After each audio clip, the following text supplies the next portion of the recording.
Welcome to Functional Philosophy, the show in which I, Charles Tew, explain and apply Ayn Rand's philosophy, Objectivism. If you'd like to ask me a question on Objectivism or its application, just go to charlestew.com/contact. And my last name is spelled T as in tango, E as in echo, and W as in whiskey. Before I begin today, I want to note that I recently passed 1,000 subscribers on YouTube. That's a nice little milestone. Let it be the first of many. Alright, the first question today is our identity, or should our identity be, mainly shaped by our context or our values? If it is values, and the values we should choose as humans are objective, then wouldn't we all end up with the same values? Wouldn't the result of this be that our identities are all incredibly similar and we're basically clones of each other? Part of the reason why I enjoy life is because of how different people are in what they value. This makes me think that context, such as how you're brought up, and culture are important in developing a person's identity. What are your thoughts? Well, you are going wrong in one of two ways, at least one of two ways, maybe both. This is a standard question. It comes up all the time. Isn't objectivity in tension with diversity? And the answer is no, it isn't. If you understand what objectivity is. You are making the classic mistake of treating intrinsicism as if it were objectivity. Objectivity is about a relationship between a consciousness and existence, in terms of either knowledge or values. But the intrinsicist theory of values says that values are apart from the valuer. So they're out there independent of you or what you want or what you are or your context. So you set this up as context versus values. But what should be your values is determined by your context. And that is what objectivity is. So you're thinking, well, if it's objectively best to be a lawyer, then shouldn't everyone be a lawyer? Because that's objectively the best career, right? So everybody would be a lawyer if they were being objective. No. Because objectivity is not about something out there independent of you and what you are. For you, being a lawyer may not be the best choice. Or you take basketball player. Maybe you're short, or you have no arms. Well, then you shouldn't be a basketball player. Now that is not subjectivity, because subjectivity says whatever you feel like is right for you. So being subjective, you might say, well, I'm still going to be a basketball player even though I'm short and have no arms. So intrinsicism says there's one right answer for everyone, because what determines what answer is right has nothing to do with your context. So your values don't come from your context. On the other hand, the subjectivist says there is no right answer for anyone. So do whatever you feel like, because there's no way to determine answers at all other than whatever you feel like. The objectivist says there is a right answer, but a right answer for each individual, determined by his context. It's not that there's some right answer out there that's the same for everyone, but it's also not, well, the right answer is whatever you feel like. There is a right answer, but a right answer for you determined by your factual context. So no, if you're being objective, it doesn't mean, well, I'm going to be a lawyer because that's the objective best career to have. For you, it might be something completely different, but that doesn't mean there's no right answer for you. So it's not subjective either. It's objective. You look at the facts about what you are and how you relate to the world, and you determine what you should go after based on that. It's not intrinsic out there, and it's not whatever you feel like. There's a right answer, but that right answer is in part determined by what you are. So it won't be the same for everybody because everybody's not the same. So that's one way you could be going wrong. The second way you could be making a mistake here is by failing to distinguish between abstractions and concretes. Should all human beings have the same values? Yes, abstractly. When you refer to human beings, you are referring to a category of organisms who are similar as against everything else we know of. And the fact that we are so similar means that we can make statements that apply to all of us, so long as those statements are concomitantly abstract. So should all human beings have the same values? Yes.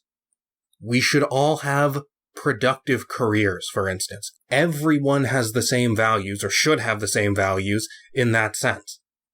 But does that mean everybody has the same values? Well, in another sense, no. Because it doesn't mean everybody should have the same career. So it just depends on whether you're talking abstractly or concretely. Saying everybody should have the same abstract value leaves open all the diversity that is subsumed by that abstraction. There are an endless number of jobs, concrete jobs, that differ tremendously. So saying all human beings should have productive careers, that does nothing to limit diversity, even if everybody follows that prescription. I mean, it limits diversity in the sense that you will not have people doing certain bad things, but that's good, and there are an endless number of good things people could be doing. So this idea that we would all be clones, we would all end up like Howard Rourke with orange hair, or be exactly like everyone else who was objective, that's ridiculous. So our identity is determined by our values. That's what a person's identity is. But our values should be shaped by our context, because that is what determines what you need. And there's a big difference between context and whim or subjective feelings. There's a big difference between, I'm tall, so maybe being a basketball player would be a good job for me, versus I feel like I want to play basketball, so I'm going to put everything into making it into the NBA. There is nothing subjective about context. So no, you don't have to worry about a clone army if you embrace objectivity.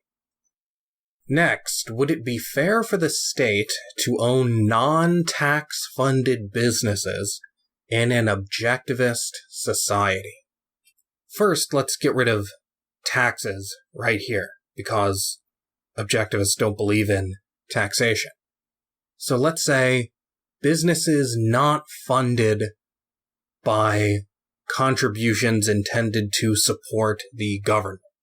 Well, I'm confused as to how this business gets off the ground without money from contributors to the government. That's all the money this state has. How does this business even begin without money intended for the running of the government? The only alternative I can see is that the state nationalizes some already existing business, which is even worse than taxation. Now, you can say, well, after it gets off the ground. Okay, so what happens when it has a bad year? Is it going to use money from contributors to the state? Is it going to take out a loan? Is there going to be no conflict of interest between the creditor and the government?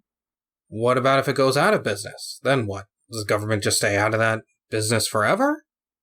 And so what? If we say this is okay, it's fine for the government to own a business as long as that business is self-supporting and not being funded by taxes, then the government can, by that principle, nationalize every successful business in existence.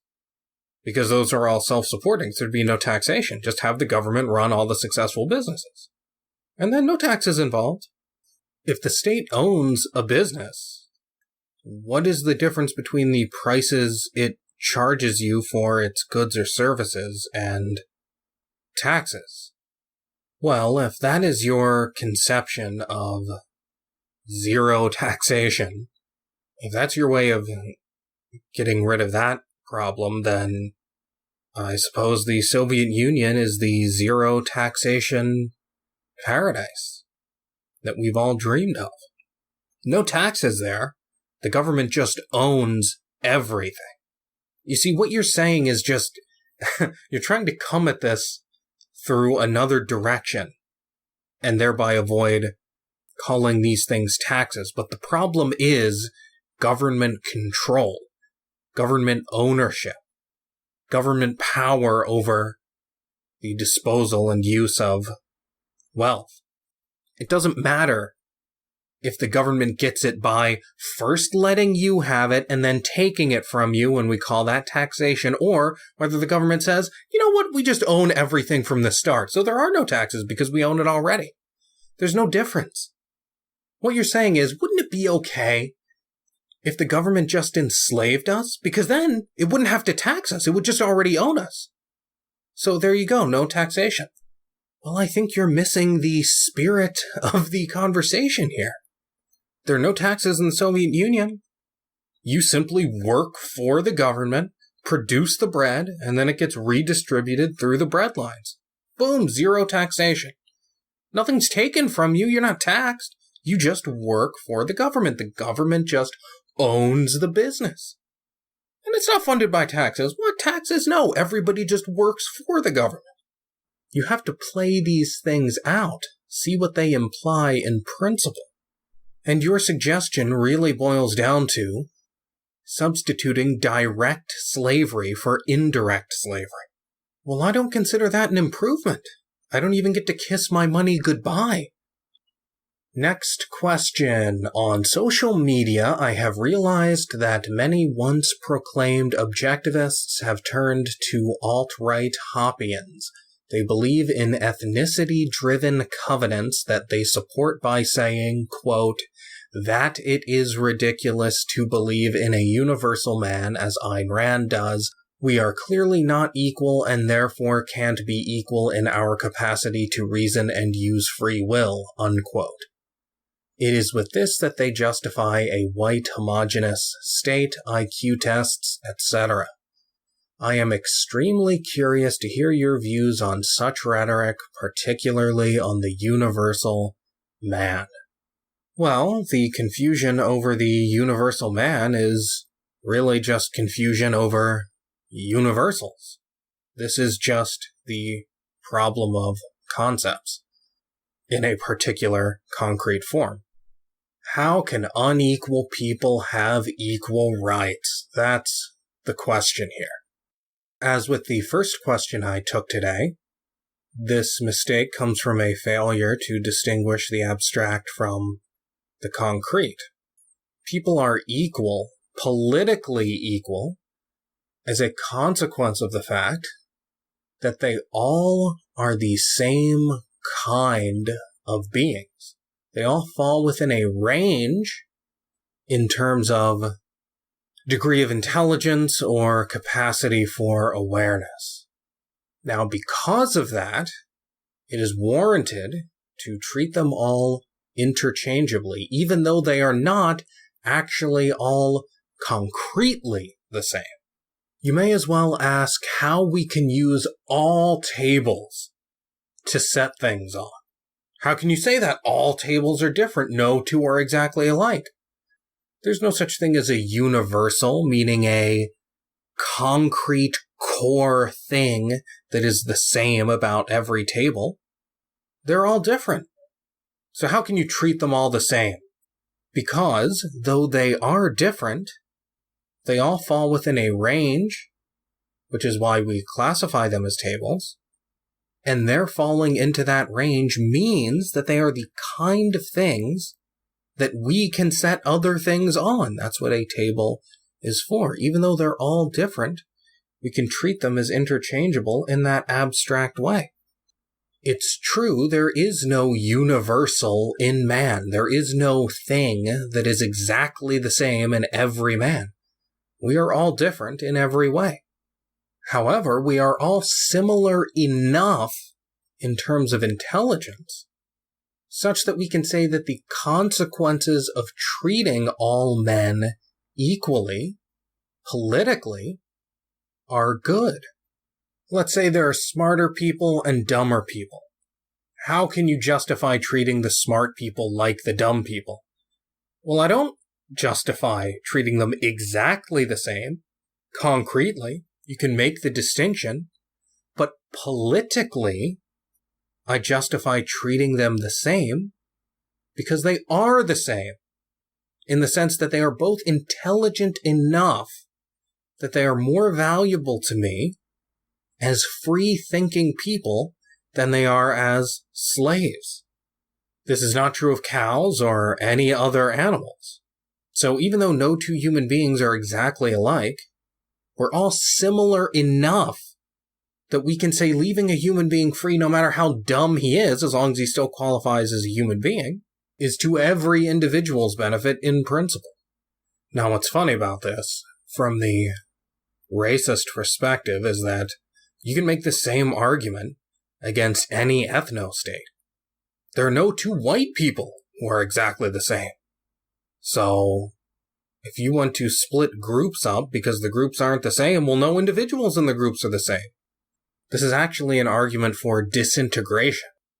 But the racists are for a kind of integration. The problem is, thanks to the Enlightenment, we already have a superior form of integration, that based on reason, on our shared capacity as human beings to be rational. But they don't want that kind of integration. What they want is the integration of race, of superficial, accidental, to use the technical term, non-essential characteristics. So it's not a coincidence they're using this. It might seem paradoxical, but they have to use this kind of disintegrating argument to first break up the already existing good integration, so then they can put it back together in their inferior way. So they will throw this argument out as soon as they've broken everything up and then say, oh, but we can put people together, I guess. It's just by race, by skin color, whatever. So I wouldn't worry about this particular argument too much because they're just going to throw it out at the first sign that they can. And they'll start arguing that there is some ineffable, universal, common to all white people. No. What justifies equal rights is that we are all equal from an abstract perspective. From the perspective of how we should treat each other politically. Because we know that the consequences of leaving all men free is good in every case. Even if it's good to different degrees, we know that it's on the good side as against the bad side. If your argument is, well, some people are going to give us less benefit by leaving them free. Okay, so what? You don't want that benefit? I mean, what do you think that implies? We should just throw that away because it's not as good as somebody else? I mean, even the perspective is collectivist. We. Well, there is no we, and you have to respect other people's rights if you're going to have your own respected. But the basis for this is that other people are similar enough to you in terms of degree of intelligence. The difference between Einstein and the cashier at Taco Bell is not so great that Einstein would benefit more by having that Taco Bell cashier as his slave than as a free, independent person working at Taco Bell for his own self-interest. That is what justifies equal rights. And it's why rights don't apply to animals. Because having a horse as your slave pulling a plow in the fields is more valuable than leaving that horse free, quote-unquote, to work the cash register at Taco Bell, for instance. So just as you can say that every table is something you can place something on, so you can say every human being is the kind of creature who benefits me by being free. And just as saying that about tables doesn't imply that any two tables are exactly the same, so saying that about human beings doesn't imply that any two human beings are exactly the same. They aren't, but we don't form concepts on the basis of a shared universal, a shared thing that is exactly the same about all of us. We form concepts by saying that all of these things, though they differ in every conceivable way, are similar. They share the same characteristic we care about, in whatever case, more or less. If you'd like to keep up with everything I do, just go to charlestew.com. If you'd like to enable me to do more, just go to patreon.com/charlestew and become a supporter. Thanks for listening.